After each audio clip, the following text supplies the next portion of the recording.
Hello everyone. आज हम लोग बॉडी कैविटी या जिसे हम सीलम कहते हैं इसके बारे में पढ़ेंगे। तो हमारी बॉडी के अंदर बहुत सारे गैप्स पाए जाते हैं, बहुत सारी जगह पर गैप्स पाए जाते हैं। उन्हीं गैप्स को हम कैविटी कहते हैं। ओके, ठीक है।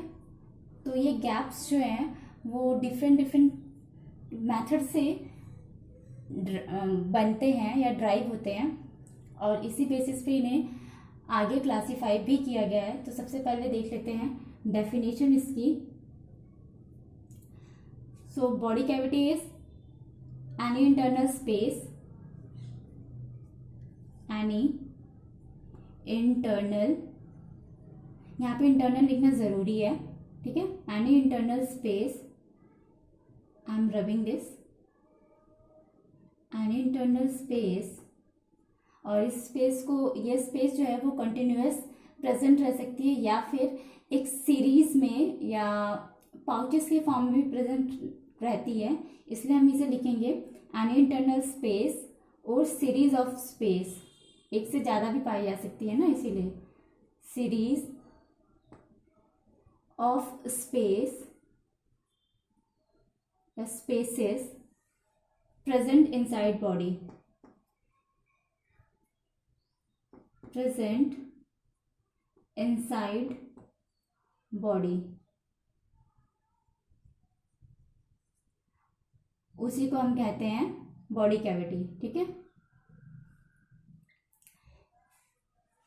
इस बॉडी कैविटी में स्पेशल टाइप का या कुछ फ्लूइड्स फिल्ड रहते हैं, तो इसे हम ऐसे भी लिख सकते हैं, it is a secondary cavity, it is a अभी सेकेंडरी मत लिखिए, it is a cavity in which fluid material is filled।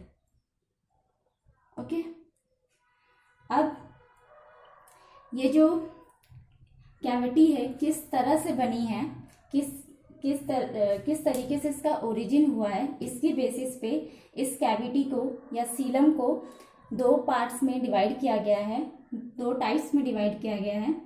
देख लेते हैं वो कौन सी दो टाइप्स हैं। यहाँ लिख रही हूं मैं,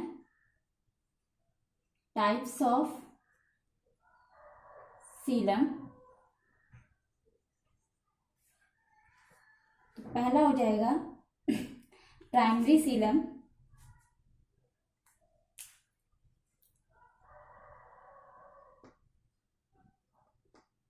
प्राइमरी सीलम, इसे हम कहते हैं फॉल्स सीलम या सूडो सीलम। फॉल्स या सूडो, सूडो का मतलब भी फॉल्स ही होता है, सूडो सीलम। और इसी तरह जो दूसरे टाइप का सीलम होता है उसे हम कहते हैं secondary Seelam, secondary Seelam. Again इसे हम या तो ट्रू सीलम कहते हैं या यू सीलम, क्योंकि यू का मतलब भी ट्रू ही होता है, TRUE, ट्रू या EU, you Seelam. You true के लिए रूट वर्ड होता है, ट्रू सीलम, ठीक है। अब जो प्राइमरी सीलम होता है हमारा, मैं यहाँ पे लिख रही हूँ, ये किस तरह से इसकी ओरिजिन होती है उसकी बेस पे इसकी डायरेक्ट ओरिजिन होती है, ठीक है, एक्टोडर्म लेयर से। तो हम यहाँ पे लिख सकते हैं एक्टोडर्म, सबसे पहले लिखते हैं एक्टोडर्म और एंडोडर्म से बनता है, ठीक है, ectoderm and endoderm.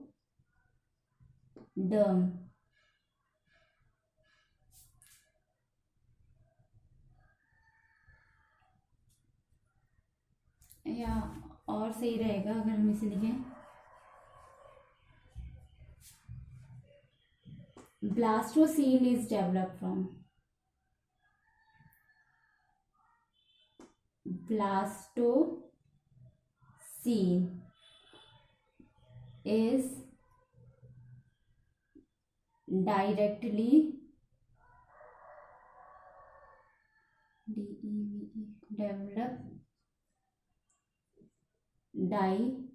directly from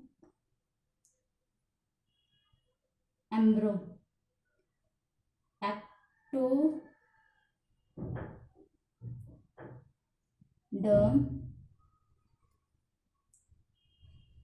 and endoderm.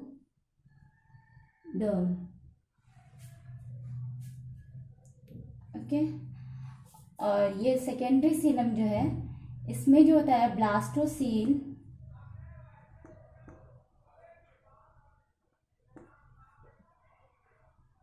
Is developed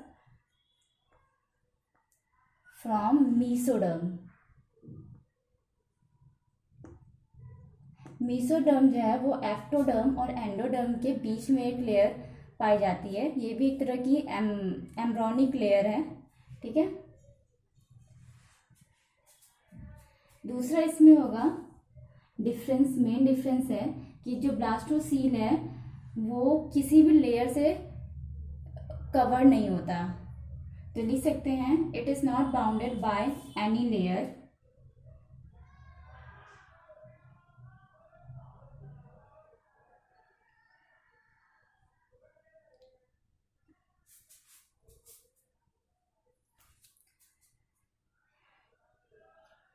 Okay, it is not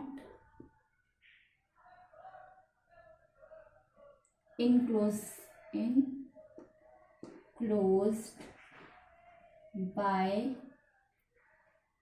layer का नाम लिख देती हूँ, याद करने में आसानी रहेगी, पेरिटोनियम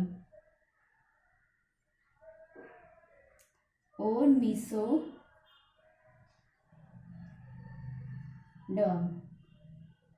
ठीक है। और यहाँ पे क्या होता है, यहाँ पे ये सराउंडेड होता है, इट इज enclosed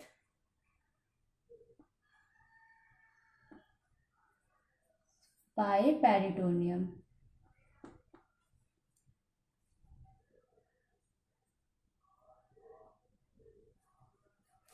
ठीक है,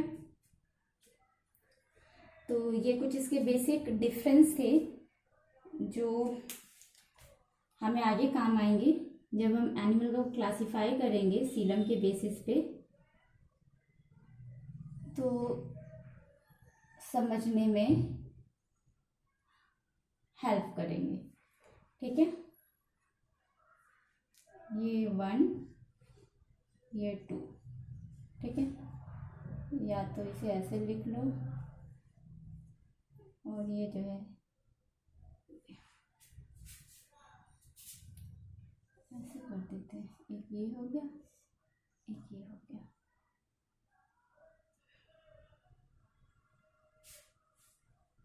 ठीक है, समझ आ रहा है।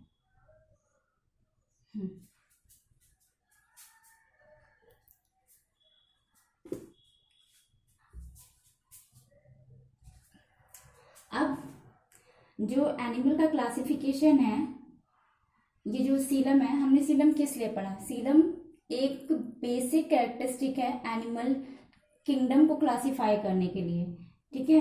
तो presence of coelom between wall and gut wall is a important characteristic for the classification of animals, and on this basis animals are further divided into 3 types.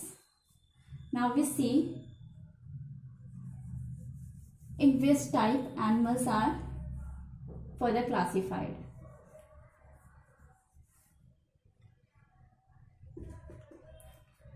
So classification of animal based on coelom. Classification of animal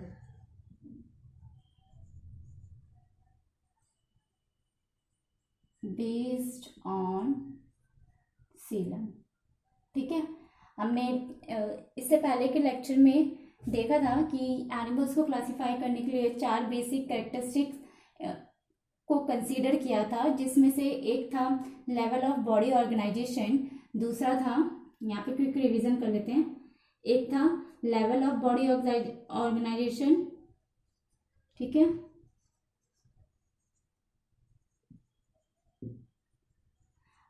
दूसरा क्या था,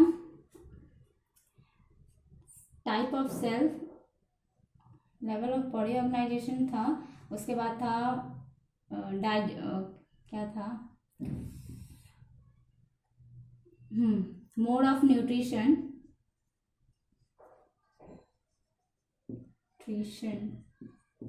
के type of serum,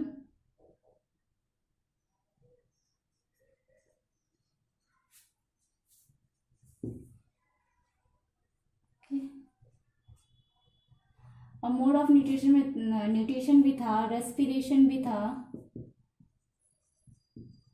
reproduction भी था। ठीक है, and और क्या था, characteristic of cell, character and type of cells, means cell के बेसिस पे, बॉडी ऑर्गेनाइजेशन के बेसिस पे, और mode of nutrition, respiration, reproduction, इसके बेसिस पे एनिमल को क्लासिफाई किया गया था। ठीक है, तो हमने मेटामेराइजेशन पढ़ा था और लेवल ऑफ ऑर्गेनाइजेशन भी देखा। आज हम लोग देखेंगे classification of animal based on coelom. तो इसमें 3 तरीके से डिवाइड किया गया है और ये तीनों बहुत आसान हैं, मैं यहाँ लिख रही हूँ। फर्स्ट है असीलोमेटा, ठीक है, सेकंड है सीलोमेटा, और तीसरा है हमारा, सेकंड है सूडोसिलोमेटा, PSEUDO, सूडोसिलोमेटा, PSEUDO, सिलोमेटा। ठीक है, और थर्ड है हमारा सिलोमेटा।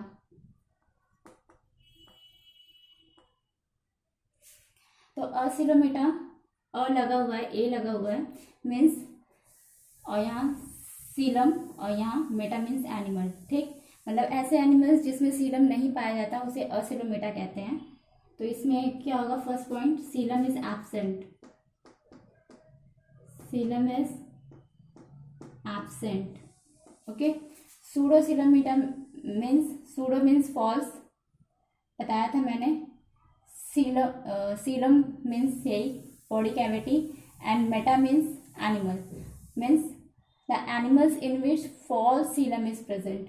ओके, तो we can write as false coelom is present,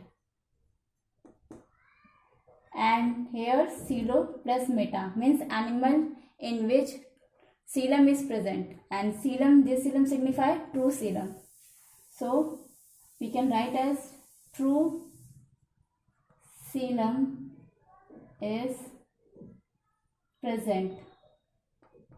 Okay,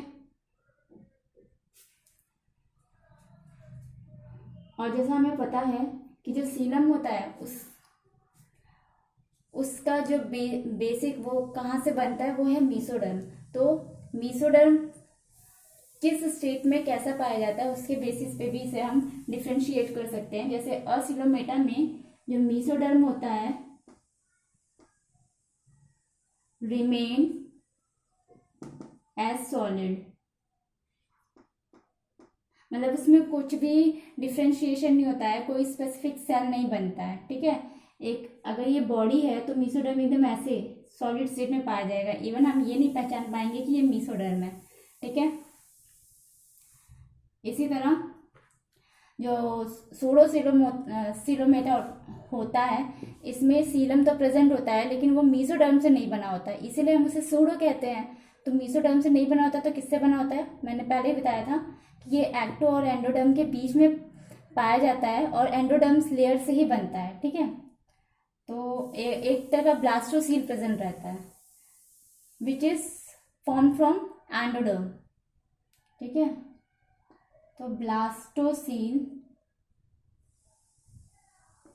formed from endoderm और can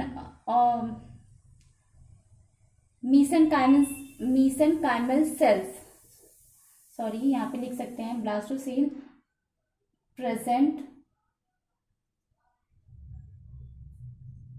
between ecto and endoderm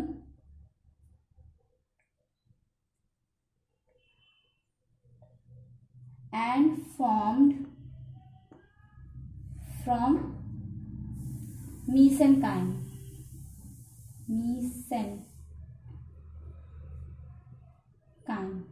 तो ये मीसोडर्मल सेल जैसे होता है बट मीसोडर्मल सेल नहीं होता। ठीक है, और यहाँ पे तो मीसोडर्म से बना होता है।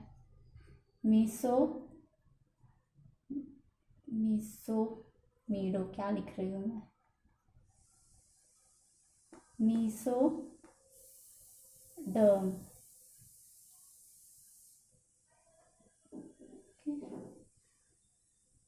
लेयर फॉर्म सीलम या coelom is form from mesoderm layer, कैसे भी लिख सकते हो।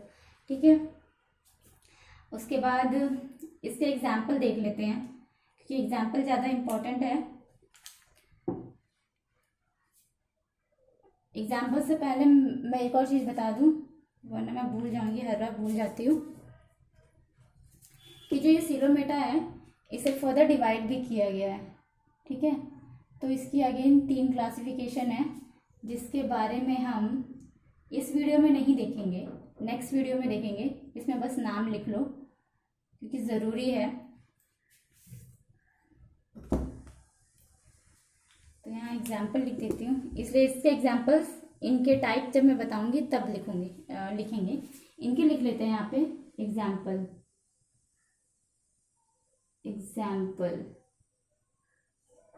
ठीक है, ज़्यादा छोटा तो नहीं लिख रही हूँ ना मैं? नहीं,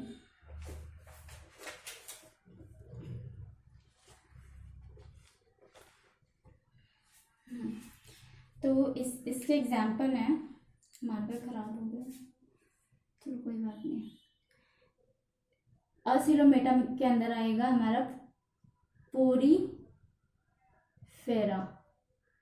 ठीक है, उसके बाद सीलेंट्रेटा,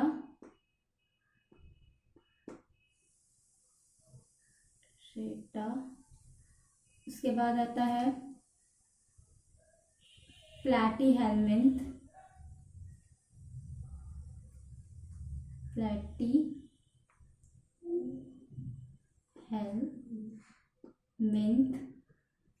प्लैटीहेलमिन्थ।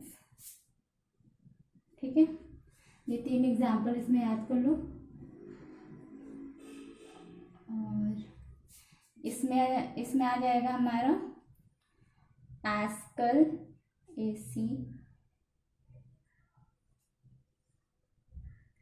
एस्कल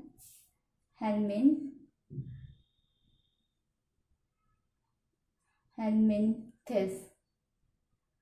ठीक है, और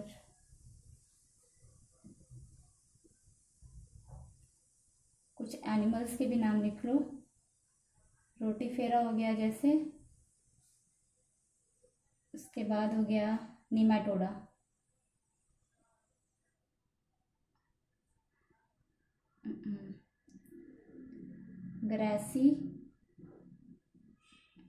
ग्रेस्टोट्राइका।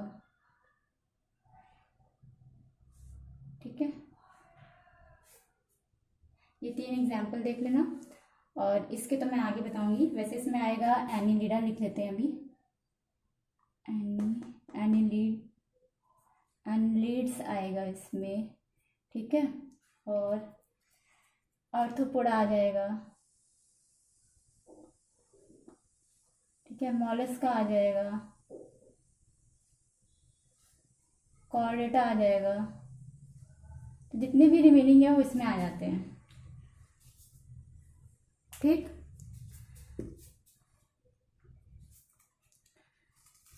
तो इसमें फिलहाल इतने ही रखते हैं। इसकी फर्दर क्लासिफिकेशन हम नेक्स्ट वीडियो में देखेंगे, क्योंकि वीडियो काफ़ी बड़ी हो गई है। ये अंडरलाइन कर रही हूँ ताकि आपको समझ आ जाए। तो इसकी क्लासिफिकेशन नेक्स्ट वीडियो में हम इसकी सीलोमेटा की क्लासिफिकेशन देखेंगे। आज हमने देखा डेफिनेशन और टाइप्स।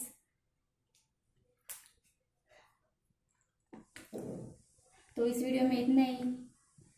Thank you.